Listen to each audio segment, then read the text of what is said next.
Pour vous faire gagner du temps de lecture, je vais vous lire la lettre publique de Monseigneur Vigano sur la crise du Covid-19. Je cite: « En ce temps de très grave crise, nous, pasteurs de l'Église catholique, en vertu de notre mandat, considérons comme notre devoir sacré de lancer un appel à nos confrères dans l'épiscopat, au clergé, aux religieux, au peuple de Dieu et à tous les hommes de bonne volonté. Cet appel est également signé par des intellectuels, des médecins, des avocats, des journalistes et des professionnels qui en partagent le contenu. Il est ouvert à la signature de ceux qui voudront en partager le contenu. Les faits ont montré que, sous prétexte de l'épidémie de Covid-19, en bien des cas, les droits inaliénables des citoyens ont été violés, en limitant d'une manière disproportionnée et injustifiée leur liberté fondamentale, y compris l'exercice de la liberté de culte, d'expression et de mouvement. La santé publique ne doit pas et ne peut pas devenir une excuse pour bafouer les droits de millions de personnes dans le monde, et encore moins pour exonérer l'autorité civile de son devoir d'agir avec sagesse pour le bien commun. Cela est d'autant plus vrai que les doutes croissent quant à l'effective contagiosité, à la dangerosité et à la résistance du virus. De nombreuses voix faisant autorité dans le monde de la science et de la médecine confirment que l'alarmisme à propos du Covid-19, amplifié par les médias, ne semble absolument pas justifié. Nous avons des raisons de croire, sur la base des données officielles relatives à l'incidence de l'épidémie et sur celle du nombre de décès, qu'il existe des pouvoirs fort intéressés à créer la panique parmi la population, dont le seul but d'imposer de façon permanente des formes de limitation inacceptables de la liberté, de contrôle des personnes, de suivi de leurs mouvements. Ces formes de limitation liberticide sont un prélude inquiétant à la création d'un gouvernement mondial hors de tout contrôle. Nous croyons aussi que dans certaines situations, les mesures de confinement prises, y compris la fermeture des activités commerciales, ont conduit à une crise qui a submergé des secteurs entiers de l'économie, ce qui favorise l'ingérence des puissances étrangères avec des répercussions sociales et politiques graves. Ces formes d'ingénierie sociale doivent être empêchées par ceux qui ont la responsabilité du gouvernement en adoptant des mesures pour protéger les citoyens dont ils sont les représentants et pour les intérêts desquels ils ont l'obligation de s'engager. Il est également nécessaire d'aider la famille, cellule de base de la société, en évitant de pénaliser déraisonnablement les personnes faibles et âgées par la séparation forcée et douloureuse de leurs proches. La criminalisation des relations personnelles et sociales doit également être jugée comme une partie inacceptable du projet de ceux qui favorisent l'isolement des individus afin de mieux les manipuler et les contrôler.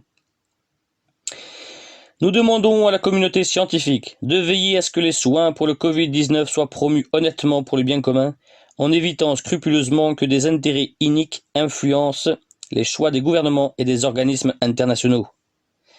Il n'est pas raisonnable de pénaliser des remèdes qui se sont révélés efficaces, souvent peu coûteux, uniquement parce qu'on veut donner la priorité à des traitements ou des vaccins qui ne sont pas aussi fiables, mais qui garantissent aux sociétés pharmaceutiques des bénéfices bien plus importants, qui pèsent sur la santé publique. Nous rappelons également, en tant que pasteurs, que pour les catholiques, il est moralement inacceptable de recevoir des vaccins dans lesquels du matériau provenant de fœtus avortés est utilisé. Nous demandons également au gouvernement de veiller afin d'éviter de la manière la plus rigoureuse toute forme de contrôle des personnes, à la fois par le biais des systèmes de suivi et par toute autre forme de localisation.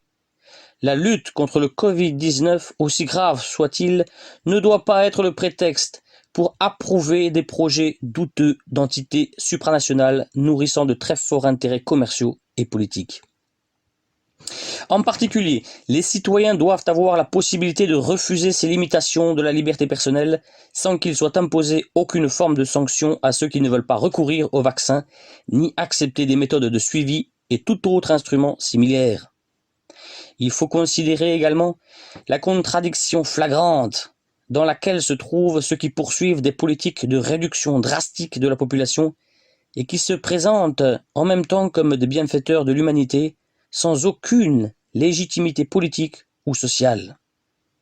Enfin, la responsabilité politique de ceux qui représentent le peuple ne peut absolument pas être confiée à des techniciens qui vont jusqu'à revendiquer pour eux-mêmes des formes inquiétantes d'immunité pénale. Nous demandons instamment aux médias de s'engager activement dans une information objective qui ne pénalise pas la dissidence en recourant à des formes de censure, comme cela se produit couramment sur les réseaux sociaux, dans la presse et à la télévision.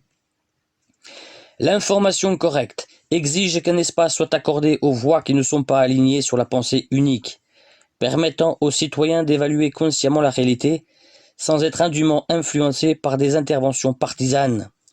Une confrontation démocratique et honnête est le meilleur antidote au risque de voir imposer des formes subtiles de dictature, vraisemblablement pires que celles que notre société a vu naître et mourir dans un passé récent.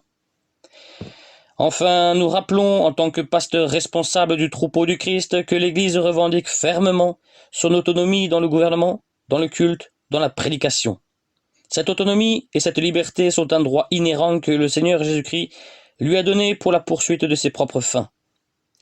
Pour cette raison, en tant que pasteurs, nous revendiquons fermement le droit de décider de manière indépendante de la célébration de la messe et des sacrements, tout comme nous exigeons une autonomie absolue dans les questions qui relèvent de notre juridiction immédiate, telles que les normes liturgiques et les méthodes d'administration de la communion et des sacrements. L'État n'a pas le droit de s'ingérer, pour quelque raison que ce soit, dans la souveraineté de l'Église. La collaboration de l'autorité ecclésiastique, qui n'a jamais été refusée, ne peut impliquer, de la part de l'autorité civile, des formes d'interdiction ou de limitation du culte public ou du ministère sacerdotal. Les droits de Dieu et des fidèles sont la loi suprême de l'Église à laquelle elle ne veut ni ne peut déroger. Nous demandons que les limitations à la célébration des fonctions publiques du culte soient supprimées. Nous invitons les personnes de bonne volonté à ne pas se soustraire à leur devoir de coopérer en vue du bien commun, chacune selon son état et ses possibilités et dans l'esprit d'une sincère charité fraternelle. Cette coopération, souhaitée par l'Église, ne peut cependant être dissociée du respect de la loi naturelle, ni de la garantir des libertés des individus. Les devoirs civils auxquels les citoyens sont tenus impliquent la reconnaissance par l'État de leurs droits. Nous sommes tous appelés à évaluer les faits actuels conformément à l'enseignement de l'Évangile. Cela implique de choisir son camp, avec le Christ ou contre le Christ. Ne soyons pas intimidés ou effrayés par ceux qui nous font croire que nous sommes une minorité. Le bien est beaucoup plus répandu et puissant que ce que le monde veut nous faire croire. Nous nous trouvons en train de lutter contre un ennemi invisible qui sépare les citoyens entre eux, les enfants des parents, les petits-enfants des grands-parents, les fidèles de leurs pasteurs, les étudiants des enseignants, les clients des vendeurs. Ne permettons pas que des siècles de civilisation chrétienne soient anéantis sous le prétexte d'un virus, en laissant s'établir une tyrannie technologique haineuse dans laquelle des personnes anonymes et sans visage peuvent décider du sort du monde en nous confinant dans une réalité virtuelle. Si tel est le plan auquel les puissants de la terre entendent nous plier, sachez que Jésus-Christ, roi et seigneur de l'histoire, a promis que les portes des enfers ne prévaudront pas. Confions à Dieu Tout-Puissant ceux qui gouvernent les nations, afin qu'il les éclaire et les guide dans ces moments de grave crise.